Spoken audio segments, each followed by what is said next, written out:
बहुत समय पहले की बात है। एक बड़ा और भव्य राज्य था जिसमें एक न्यायप्रिय और बुद्धिमान राजा राज करता था। उसका राजमहल सोने चांदी की चमक से जगमगाता था। प्रजा सुखी थी और राज्य में समृद्धि फैली हुई थी। राजा के दरबार में अनुभवी मंत्री और विद्वान सलाहकार होते थे जो हर दिन नई नई योजनाएं बनाते और देश को उन्नति की राह पर ले जाते। एक दिन उस भव्य महल के विशाल द्वार पर एक वृद्ध साधु आया। वह फटे पुराने वस्त्रों में था, शरीर पर धूल और समय के चिन्ह थे, लेकिन उसकी आंखों में चमक थी और चाल में आत्मविश्वास। साधु ने द्वारपाल से कहा, जाकर राजा से कहो कि उनका भाई मिलने आया है। द्वारपाल यह सुनकर चकित रह गया। वह सोच में पड़ गया, राजा का कोई भाई तो नहीं है, फिर यह साधु स्वयं को उनका भाई कैसे कह रहा है? कहीं कोई धोखेबाज तो नहीं? फिर द्वारपाल ने यह सोचकर राजा को सूचना दी कि शायद यह कोई दूर का संबंधी हो जो साधु बन चुका है। जब राजा को यह बात बताई गई तो वे मुस्कुराए और बोले, उसे अंदर भेज दो। साधु को दरबार में लाया गया। उसने मुस्कुराते हुए कहा, कैसे हो भैया? राजा ने भी मुस्कान के साथ उत्तर दिया, मैं तो अच्छा हूँ, तुम बताओ कैसे हो? साधु ने एक ठंडी सांस लेते हुए कहा, मैं जिस महल में रहता हूँ वह अब बहुत ही जर्जर हो चुका है, कभी भी गिर सकता है। पहले मेरे पास 32 नौकर थे,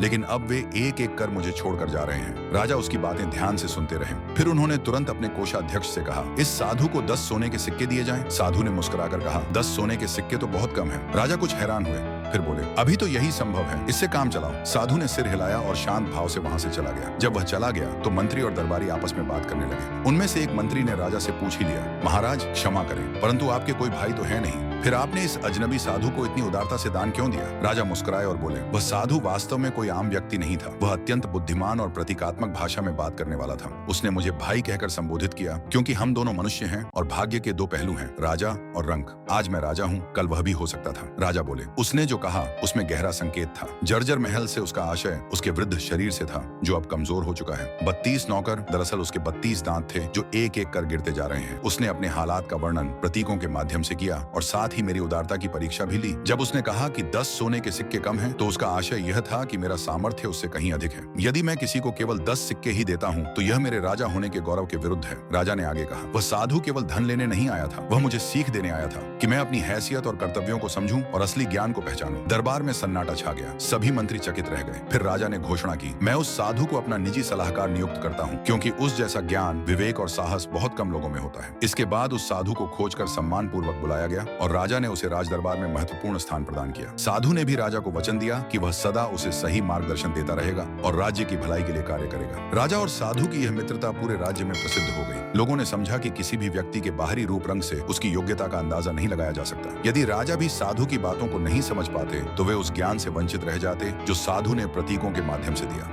असली मूल्य उसकी बुद्धि और ज्ञान में होता है। किसी भी व्यक्ति को उसके कपड़ों, रूप या पद से नहीं आंकना चाहिए। असली मूल्य उसकी बुद्धिमत्ता, दृष्टिकोण और सोच में होता है।